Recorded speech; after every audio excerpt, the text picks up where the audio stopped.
ಬನ್ನಿ ವೀಕ್ಷಕರೇ, ನಮ್ಮನೆ ತೋಟದಲ್ಲಿ ಸೊಪ್ಪು ಕುಯ್ಕೋತಾ ಇದ್ದೀನಿ. ಬೆರಕೆ ಸೊಪ್ಪು ಮಸೊಪ್ಪು ಮಾಡೋದಕ್ಕೆ ಯಾವ್ಯಾವ ಸೊಪ್ಪು ಕುಯ್ತೀನಿ ಅಂತ ನೋಡೋಣ.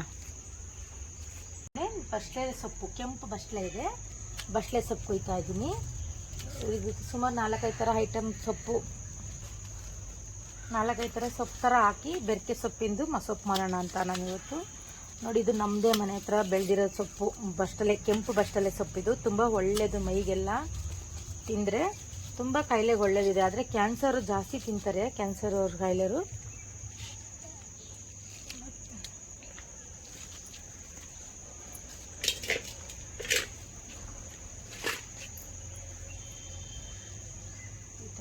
ಇರಿ, ಸ್ವಲ್ಪ ತುಂಬ ಎಳೆ ಅದನ್ನು ಹಾಕ್ತಾ ಇದ್ದೀನಿ.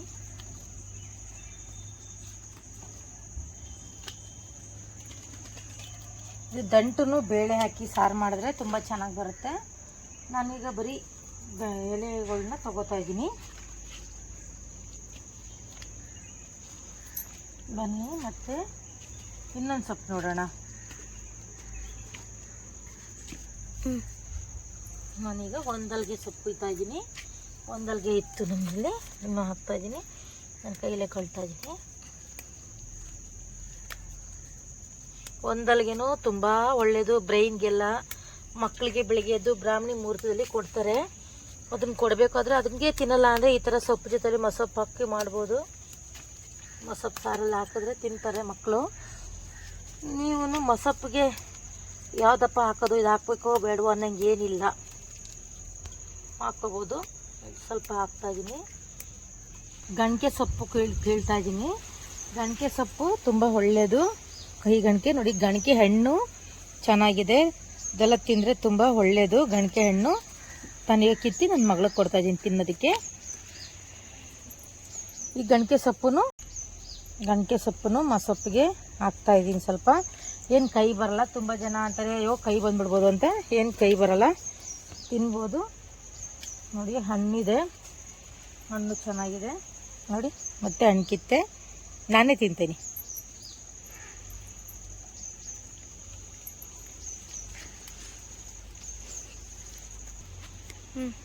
ನೋಡಿ, ಇದೊಂದು ಮೈಸೂರು ಬಸ್ಲೆ ಅಂತ ಹೇಳ್ತಾರೆ ಇದಕ್ಕೆ.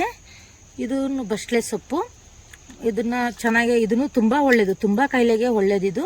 ಇದನ್ನು ನಾನು ಮಸೊಪ್ಪಿಗೆ ಹಾಕ್ತಾ ಇದ್ದೀನಿ. ಇದು ಮೈಸೂರು ಬಸ್ಲೆ ಅಂತ ಹೇಳ್ತಾರೆ. ಇದನ್ನು ನಾನು ನಮ್ಮದೇ ತೋಟದಲ್ಲಿ ಬಿಟ್ಟಿದೆ, ಇದನ್ನು ಹಾಕ್ತಾ ಇದ್ದೀನಿ. ಕುಯ್ದು, ಇದು ಪುಂಡಿ ಸೊಪ್ಪು ಅಂತ ನಮ್ಮದ್ರಲ್ಲಿ ಕನ್ನಡದಲ್ಲಿ ಪುಂಡಿ ಸೊಪ್ಪು ಅಂತಾರೆ. ಇದು ಹುಳಿ ಬರುತ್ತೆ. ಇದು ಇದರೊಳಗೆ ಪುಳಿಯೋಗರೆನೂ ಮಾಡ್ಬೋದು, ಮತ್ತು ಚಟ್ನಿನೂ ಮಾಡ್ಬೋದು, ಮಸೊಪ್ಪು ಜೊತೆಗೂ ಹಾಕ್ಬೋದು. ಇದು ಕೀರೆ, ಇದನ್ನು ಒಂದೆರಡು ಎಲೆ ಹಾಕ್ತೀನಿ. ಕೀರೆ ಬಿಟ್ಟೈತೆ ನಮ್ಮ ಇದರಲ್ಲಿ, ಕೀರೆ ಸೊಪ್ಪು ಹಾಕ್ತಾಯಿದ್ದೀನಿ. ನೋಡಿ, ಕೀರೆ ಇದು ದಂಟು ಥರ ನೋಡಿ ವೀಕ್ಷಕರೇ. ಇದು ಕನ್ನೆ ಸೊಪ್ಪು ಅಂತ, ಅದೆಲ್ಲ ಬಿಡುತ್ತೆ. ನೀವು ನೋಡಿದ್ರೆ ಹುಲ್ಲು ಅಂತೀರ, ಆದರೆ ಇದು ಕನ್ನೆ ಸೊಪ್ಪು, ತುಂಬ ಒಳ್ಳೆಯದು. ಕನ್ನೆ ಸೊಪ್ಪು ಉಪ್ಸಾರು, ಕನ್ನೆ ಸೊಪ್ಪು ಮಸೊಪ್ಪಿಗೆ ಬೆರಕೆ ಜೊತೆಗೆ ಎಲ್ಲ ಹಾಕಿದ್ರೆ ಗೊತ್ತಿರೋರು ಕಿತ್ತರೆ. ಇದು ಕನ್ನೆ ಸೊಪ್ಪು. ನಾನು ಜೊತೆಗೆ ನೋಡಿ ಕುಂಬಳಕಾಯಿ ಕುಡಿನೂ ಹಾಕ್ತಾಯಿದ್ದೀನಿ. ಕುಂಬಳಕಾಯಿದು ಸೊಪ್ಪು, ಕುಂಬಳಕಾಯಿ ಕುಡಿನೂ ಹಾಕ್ತಾಯಿದ್ದೀನಿ. ನೋಡಿ, ಇದು ಕುಂಬಳ ಸೊಪ್ಪು, ಒಂಥರ ಬಕ್ರೆ ಸೊಪ್ಪು ಅಂತಾರೆ ಇದನ್ನು. ಇದು ತುಂಬ ಒಳ್ಳೆಯದು, ಕೆಲವ್ರಿಗೆ ಗೊತ್ತಿಲ್ಲ ಜನಕ್ಕೆ, ತಿನ್ನಬೇಕು. ಮತ್ತು ಇದನ್ನು ಬಕ್ರೆ ಸೊಪ್ಪು ಅಂತಾರೆ. ಒಳ್ಳೆಯದಿದು, ಎಳೆದು ಚೆನ್ನಾಗಿರುತ್ತೆ, ಬೀಜ ಆಗಿರಲ್ಲ. ಬಕ್ರೆ ಸೊಪ್ಪು ಅಂತ ಹೇಳ್ತಾರೆ. ಕುಂಬಳ ಹೂವು ನಾನು ಹೂವು ಸಮೇತ ಕಿತ್ಕೋತಾ ಇದ್ದೀನಿ. ಇದರಲ್ಲಿ ನಾನು ಬಜ್ಜಿ ಮಾಡೋದನ್ನು ತೋರಿಸ್ತೀನಿ. ಬಜ್ಜಿ ತುಂಬ ಸೊಪ್ಪು ಅಂತ ಆನ್ಲೈನಲ್ಲೆಲ್ಲ ತೋರಿಸ್ತಾರೆ ನೋಡಿ. ತುಂಬ ಕಾಯಿಲೆಗೂ ಬಿಳಿ ಕೆಂಪು ಬಸ್ಲೆ ವೀಕ್ಷಕರೇ, ಅವಾಗಲೇ ತೋರಿಸಿದ್ದು ನಾನು ಕೆಂಪು ಬಸ್ಲೆ. ಇದು ಬಿಳಿ ಬಸ್ಲೆ ವೀಕ್ಷಕರೇ. ಇದು ಮೈಸೂರು ಬದನೆ, ನಮ್ಮ ಮನೆಯಲ್ಲಿ ಹಾಕಿರೋದು ಮೈಸೂರು ಬದನೆಕಾಯಿ ಗಿಡದ್ದು ಕಿತ್ಕೊಳ್ತಾ ಇದ್ದೀನಿ. ಇದು ಮಸೊಪ್ಪಿಗೆ ಹಾಕಿದ್ರೆ ತುಂಬ ಚೆನ್ನಾಗಿ ಬಂದಿರುತ್ತೆ. ನಾನು ಮಾಡೋವಾಗ ತೋರಿಸ್ತೀನಿ ನಿಮ್ಗೆ ಯಾವ ಥರ ಹಾಕೋದು ಅಂತ. ನೋಡಿ ವೀಕ್ಷಕರೇ, ನಾನು ಏನೇನು ಸಾಮಗ್ರಿ ಹಾಕ್ತಾ ಇದ್ದೀನಿ ಅಂತ. ಬೆರಕೆ ಸೊಪ್ಪಿನ ಮಸೊಪ್ಪಿಗೆ ಬೇಳೆ ತೊಳೆದಿಟ್ಕೊಂಡಿದ್ದೀನಿ, ಮತ್ತು ಟೊಮೊಟೊ ಒಂದೆರಡು ಹಾಕ್ತಾ ಇದ್ದೀನಿ, ಹಸಿಮೆಣಸಿನ್ಕಾಯಿ ಒಂದು 20, ಈರುಳ್ಳಿ ಮತ್ತು ಬೆಳ್ಳುಳ್ಳಿ ಒಗ್ಗರಣೆಗೆ, ತೆಂಗಿನಕಾಯಿ. ಇದು ಆಮೇಲೆ ಸಾರು ಕುದಿಯುವಾಗ ಬದನೆಕಾಯಿ ಹಾಕ್ತೀನಿ, ತುಂಬ ಟೇಸ್ಟ್ ಕೊಡುತ್ತೆ. ಮತ್ತು ನಾನು ಸೊಪ್ಪು ತೊಳೆದಿಟ್ಕೊಂಡಿದ್ದೀನಿ. ಇದನ್ನೆಲ್ಲನೂ ಕುಕ್ಕರ್ಗೆ ಹಾಕಿ ಒಂದು ಉಸಿರು ಕೂಗಿಸ್ಕೊಬರೋಣ. ಒಂದು ಸೀಟಿ ಆದ ನಂತರ ತೆಗೆದು ಮಿಕ್ಸಿ ಮಾಡಿ ಹಾಕೋದು. ತೆಂಗಿನಕಾಯಿನೂ ಆಮೇಲೆ ಮಿಕ್ಸಿ ಮಾಡ್ತೀನಿ. ಈರುಳ್ಳಿ ಎಲ್ಲನೂ ಹಾಕ್ತಾ ಇದಕ್ಕೇನೆ. ಇದಕ್ಕೆ ಸ್ವಲ್ಪ ಅರಿಶಿನ, ಸ್ವಲ್ಪ ಜೀರಿಗೆನ ಹಾಕೋಣ. ಜೀರಿಗೆ ಹಾಕಿ ಎಲ್ಲ ಕೂಗಿಸ್ಕೊಬಿಡ್ತೀನಿ ವೀಕ್ಷಕರೇ. ಒಂದು ವಿಷಲ್ ಕೂಗಿಸೋಣ.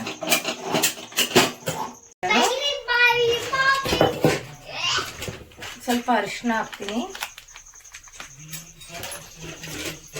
ಎಲ್ಲ ಹಾಕಿ ಒಂದು ವಿಷಲ್ ಕೂಗಿಸ್ಬಿಡ್ತೀನಿ. ಆಮೇಲೆ ತೆಂಗಿನಕಾಯಿ ಬದನೆಕಾಯಿ ಹಾಕೋದು ರುಬ್ಬಿ. ಈಗ ಇಷ್ಟು ವಿಷಲ್ ಕೂಗಿಸ್ತೀನಿ.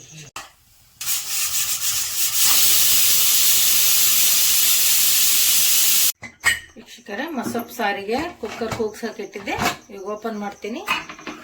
ಮಿಕ್ಸಿ ಮಾಡ್ಕೋತೀನಿ. ತೆಂಗಿನಕಾಯಿ ಹಾಕೋತಾ ಇದ್ದೀನಿ. ಈಗ ಒಂದು ಅರ್ಧ ಒಳ್ಳೆಷ್ಟು ತಗೊಂಡಿದ್ದೀನಿ. ಸೊಪ್ಪು ಹಾಕೊಂಡು ಸ್ವಲ್ಪ ರುಬ್ಕೊಳ್ತೀನಿ.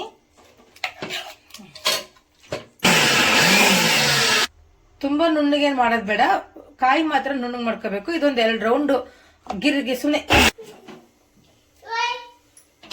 ಈಗ ಪಾತ್ರೆ ಇಡ್ತಾ ಇದ್ದೀನಿ. ಮಸೊಪ್ಪಿಗೆ ಒಗ್ಗರಣೆ ಹಾಕೋದಕ್ಕೆ ಸ್ವಲ್ಪ ಕಾಯಿ ಬೇಕಾದ್ರು. ಮಸೊಪ್ಪಿಗೆ ಎಣ್ಣೆ ಹಾಕ್ತಾ ಇದ್ದೀನಿ.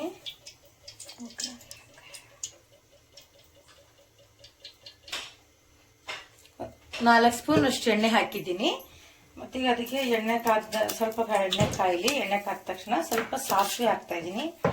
ಮತ್ತೆ ಒಂದು 4 ಕಾಳು ಮೆಂತ್ಯನೂ ಹಾಕ್ತೀನಿ.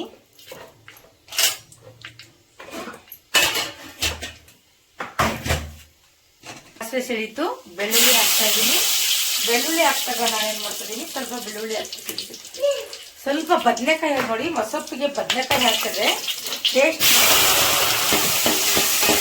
ಎಣ್ಣೆಲಿ ಒಂದು ಸ್ವಲ್ಪ ಬದನೆಕಾಯಿನ ಸ್ವಲ್ಪ ಹುರ್ಬಿಟ್ಟು, ಒಳ್ಳೆ ಮೈಸೂರು ಬದನೆಕಾಯಿ ಚೆನ್ನಾಗಿದೆ.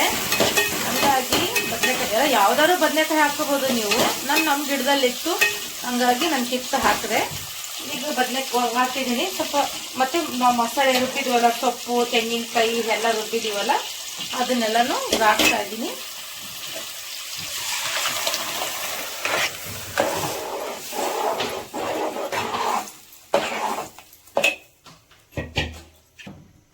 ನೋಡಿ, ಈಗ ಮಸಾಲೆ ಎಲ್ಲ ಹಾಕಿದ್ದೀನಿ. ಈಗ ನಮಗೆ ಎಷ್ಟು ಗಟ್ಟಿ ಬೇಕೋ ಅಷ್ಟಕ್ಕೆ ಮಾಡ್ಕೋಬಹುದು. ಯಾಕಂದ್ರೆ ಈಗ ಮಸಾಲೆ ಸೊಪ್ಪು, ಮೊದಲೇ ಸೊಪ್ಪು ಎಲ್ಲ ಬೇಳೆ ಎಲ್ಲ ಬೆಂದಿರೋದ್ರಿಂದ ತುಂಬಾ ಹೊತ್ತೇನು ಕುದಿಯೋದು ಬೇಕಾ.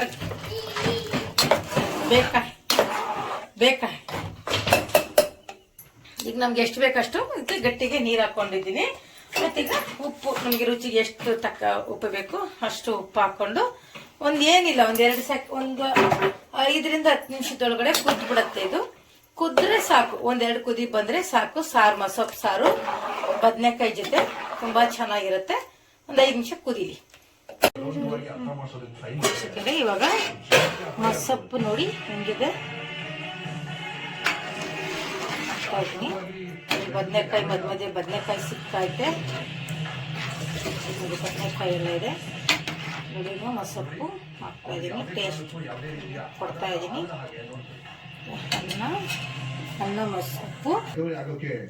ಅನ್ನ ಮೊಸೊಪ್ಪು ಇದ್ರ ಜೊತೆಗೆ ಮುದ್ದೆ ಮಾಡ್ಕೊಂಡ್ರೆ ತುಂಬಾ ಚೆನ್ನಾಗಿರುತ್ತೆ.